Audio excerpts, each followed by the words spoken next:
Thank you, Mr. Speaker. Good morning, Mr. Speaker. Good morning, sir. Thank you. Through you, Mr. Speaker, just a few questions for clarification. Please proceed. Through you, Mr. Speaker, do we know the percentage of care provided to the residents who need this form of care by the PCAs? And what is the percentage by state workers or state employees who provide similar services? Through you, Mr. Speaker. Representative D'Agostino. That's a great, through you, Mr. Speaker, and it's a great question. I'm not sure if I can answer it directly, if I've understood it correctly, but let me answer by responding this way. Ultimately, again, what we want to do here is encourage this move to service in the home, making sure people are not in the institutionalized setting. And what I can say is, since 2012, we've seen that percentage shift from 60-40 institutionalized home to more of a 50-50 split. And that's exactly where we want to go. I'm sure the good doctor would agree with me that for residents who can be in their home and we can afford to have them in their home, that is the best setting for them. Obviously, some, as he knows better than I, will need an institutionalized setting. But the fact that we've seen that percentage shift to the home, I think means we're doing something right with developing a professional workforce here, a growing workforce here with PCAs. People are taking advantage of it. And critically, not only from a policy perspective in terms of just care in the home, cost. This is the home care cost, the PCA services in the home cost less, obviously, than an institutionalized setting. So by all accounts, the percentages are moving in that right direction. Through you. Representative Srinivasan. Thank you, Mr. Speaker. And I definitely agree with my good counterpart here that care delivered at home compared to an institutional setting is going to be a huge difference, in cost, which of course is critical, but perhaps even more important is the satisfaction and the comfort that people are being treated, our patients are being treated in a home setting. And I don't think we in a legislature or anybody could put a dollar value to what that really is. So it is a win-win situation where you're gaining cost as far as the cost is concerned, you're cutting that down, which is great. And on the other hand, you're having the satisfaction of getting home treatment. But that was not my question, but I do agree with your analysis of what you just gave us. So my question to you, Mr. Speaker, is in these home settings, similar to the PCAs, when services are rendered at home, is all the services in terms of percentage-wise for our patients across the state, is it 80%, 70% administered by the PCAs, and maybe 20 to 30 administered by our state employees, or do we have any such segment at all? Thank you, Mr. Speaker. Thank you, sir. Representative D'Agostino. Through you, Mr. Speaker, I don't know exact percentages, except, like I said, the 50-50 split I mentioned with respect to the institutionalized versus, and the institutional setting obviously is a state setting or a state paid for setting. That's the only numbers I have. I can look into that further, though. Thank you. Representative Srinivasan. Through you, Mr. Speaker, the reason I bring that up is in public hearing, we heard a lot of comparisons for services that are being rendered by the PCAs and how relatively underpaid they are, and that they have not seen a raise for, I forget, 6 years or 8 years in a row. And so that was their concern. And they were giving statistics to their counterparts who happened to be state employees. And they were being paid at a different rate, number one. And needless to say, the benefits were very different. So that is my question to you. If maybe, I don't know how you want to do this, because it's important for us to compare apples and apples, that if home service is being rendered by PCA, and if the same home service is being rendered under the umbrella of the state by our department, what is the difference, A, in terms of pay scale, and B, in terms of the benefits as well? Through you, Mr. Speaker, I'm not sure when and how we will be able to get that information for us. Through you, Mr. Speaker. Representative D'Agostino. I can certainly look into that. I mean, obviously, at an institutionalized setting where most of the state services are provided, you're talking about certainly much more challenging work in that circumstance, significant work in that circumstance in an institutionalized setting. I don't mean to actually lessen what our PCAs do at home, because that's obviously very challenging as well. But there's obviously a different pay scale in that setting. Again, when we're talking about state employees, then we're under the CBAC architecture, which is different. There'll be a pension piece, there'll be a healthcare piece. Certainly there, as we well know from that CBAC debate, there are wage freezes, so nobody's getting any raises there. But in terms, I guess I would just quibble with the question in the sense of, I don't think it's necessarily apples to apples. I do think it is apples to oranges, because you're talking about a different setting, different types of services, different need that's being provided in that setting. What and I'm sure we can look into that further, but we'd have to pull probably the CBAC pieces and the state employee pieces for that. But I do think, from my point of view, we're talking apples and oranges there. Representative Srinivasan. Through you, Mr. Speaker, I just want to clarify, I'm not looking at institutional services at all. I want to make that very clear. So there's no institutional comparison between a PCA worker as opposed to a state employee. My question is the same home service that is rendered by PCA. Is there a state employee who renders similar service, not in an institution, but at a home setting, A, and B, what is the relative percentage in terms of 20% by state employees, 80% by PCAs, if the good representative will be able to answer that for us. Through you, Mr. Speaker. Representative D'Agostino. Thank you, Mr. Speaker. I'm told the answer to that is no, that there's not an apples-to-apples comparison. There's not a state PCA worker. I think that answers the question. Representative Srinivasan. Through you, Mr. Speaker, and the reason I bring that up is that was what we were told again and again by the PCA workers when they came to the public hearing. As you can imagine, the room was filled on that particular day. A lot of cheers when any one of them spoke in support of moving this bill forward. And the clear impression we got, comparison to comparison, was they were looking at home services rendered by state employees, and they were comparing themselves, who are obviously not state employees, but through the PCA Council, and how come? So that was their question to us. Through you, Mr. Speaker, moving forward, since we couldn't clear that up this morning, I want to make sure, I heard this, but I want to make sure that all that we're looking here is a change as far as the pay scale is concerned and not impacting any benefits at all, health care and pension. Through you, Mr. Speaker. Representative D'Agostino. Through you, Mr. Speaker, that's correct. Through you, Mr. Speaker. Representative Srinivasan.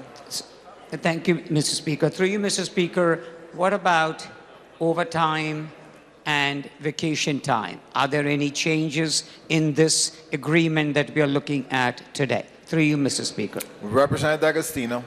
Through you, Mr. Speaker, that's not included in this this agreement. I don't think those are actually even topics of collective bargaining, except for this particular statutory structure. I'm sure eventually maybe we want to start talking about that again, to develop a professionalized workforce here that is really consistent and stable. I think eventually we should be talking about benefits like pension and health care for them. We're not at that stage yet. So none of that is part of that, except for I did mention the extra time for the holidays, the 1.5 time for certain holidays. That is in this contract.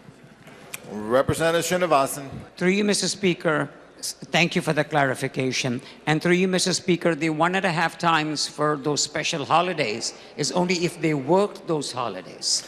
Through you, Mr. Speaker. Representative D'Agostino. Through you, Mr. Speaker, yes, correct.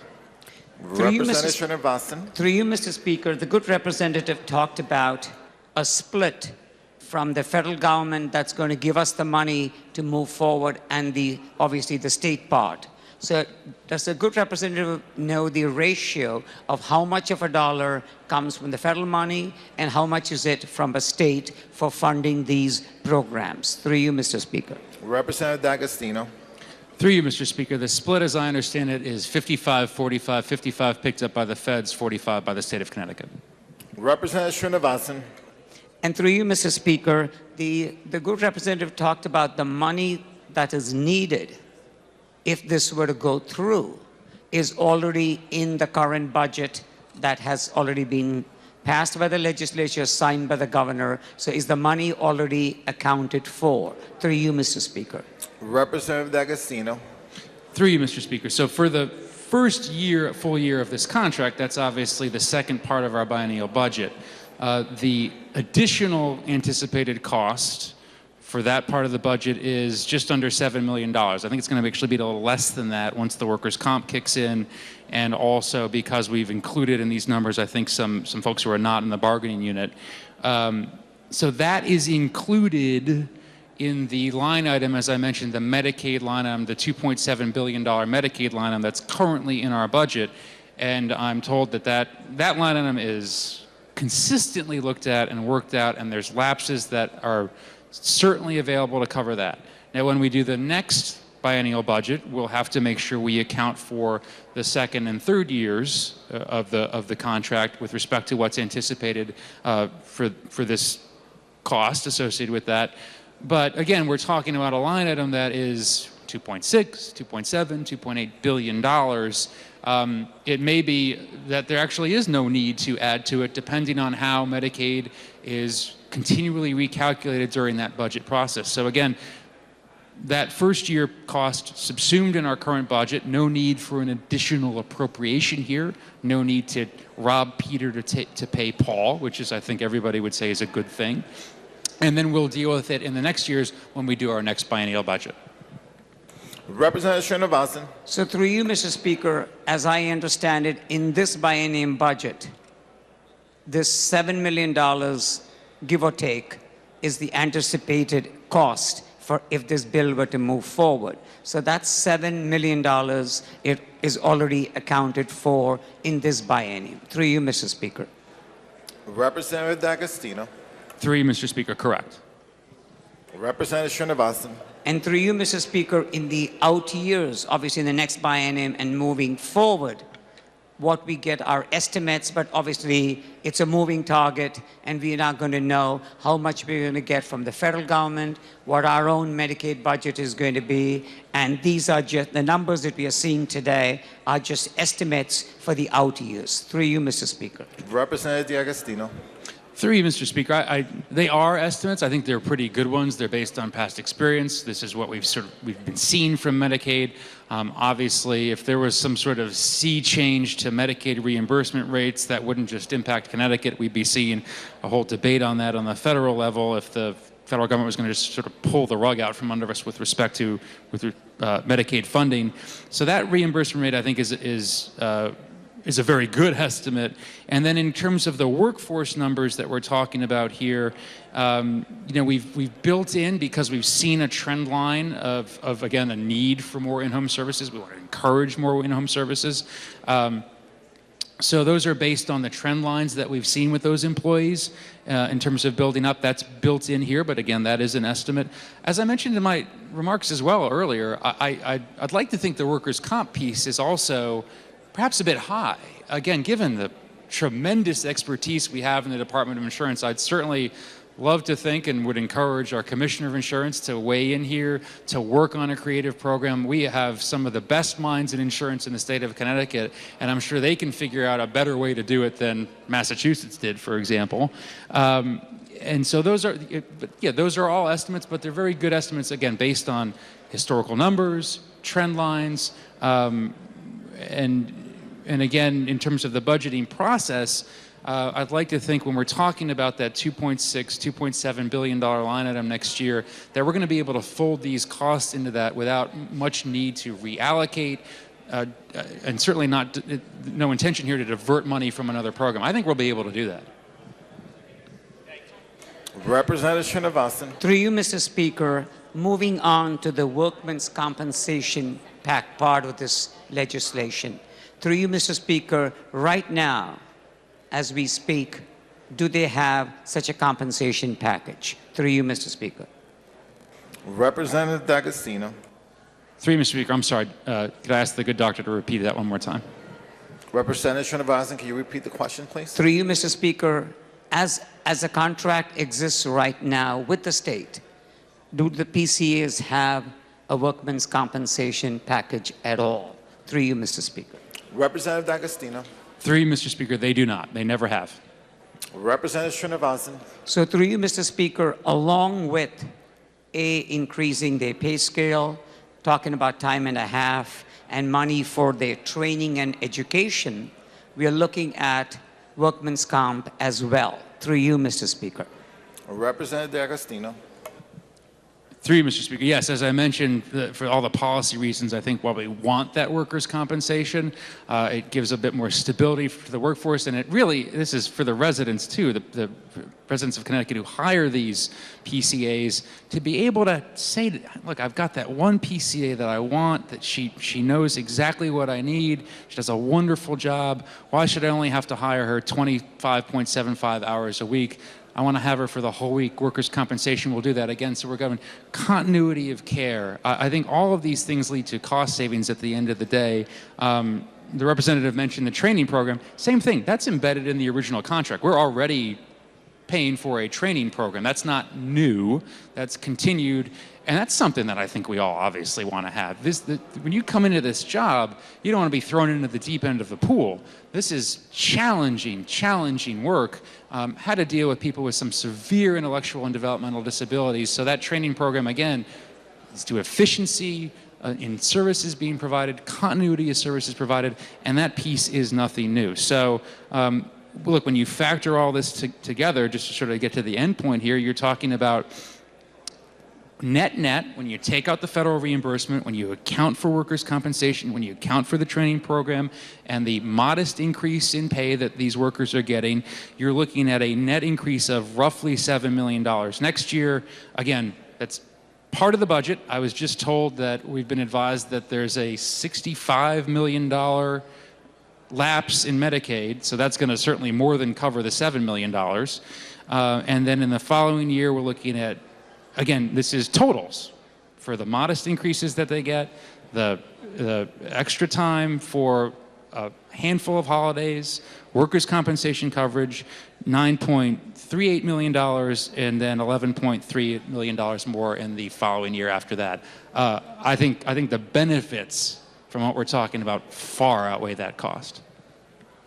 Representative Srinivasan. And through you, Mr. Speaker, my final question to the good representative. When we look at the $7 million, give or take, in the biennium, which already is in the budget, does that include, along with the pay, the workman's comp as well? Through you, Mr. Speaker. Representative D'Agostino. Through you, Mr. Speaker, yeah, it does. The anticipated cost for that first year for workers' comp for this group policy is about $2.475 million. Again, I'd like to think that it will be less than that. Representative Srinivasan. Thank you, Mr. Speaker. We are in very difficult times, budgetary-wise. All of us know where we are from a fiscal point of view. So one part of you says, be fiscally conservative and not move forward.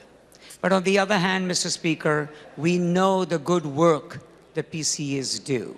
We know the work that they put in and day out, and how the families and the patients themselves depend on this service.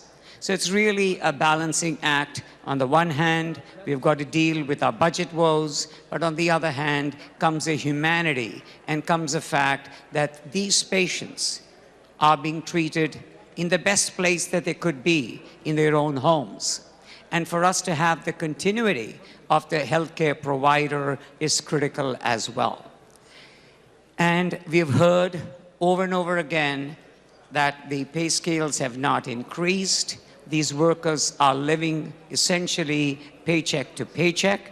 And it was extremely moving to hear Representative D'Agostino read that note from one of the PCA workers, where in spite of living in these difficult and challenging times, paycheck to paycheck, they still find it in themselves to go out and buy something for those that they care for, because that's what we are all about. So in this balance, it's given the fiscal status that we are in, and I heard our good ranking member from Appropriations, who always is spot on on all these fiscal and financial issues, balancing that compared to the services that the PCAs provide, which we want to be continuous and not be a revolving door, is definitely something that's a challenge for all of us today. And I will continue to listen to the debate this morning. Thank you, Mr. Speaker.